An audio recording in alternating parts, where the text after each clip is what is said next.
Magandang umaga po sa ating mga friends at followers. Ngayon po ay Sunday, December 8. Nandito ako sa Area 1. So ang makikita po natin dito ay mga bagong suloy kung saan mag-uumpisa ang mga bulaklak at bunga ng ating dragon fruit. So magaganda naman po at mamaya maglalagay kami ng fertilizer, abono para lalong tumaba itong ating mga dragon fruit.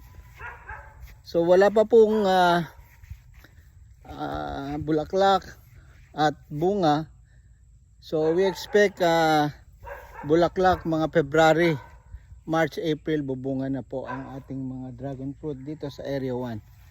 So yan po ang ating report ngayong linggo, December 8, 2024. Magandang umaga sa inyong lahat at happy Sunday sa ating mga friends at followers. Maraming salamat po.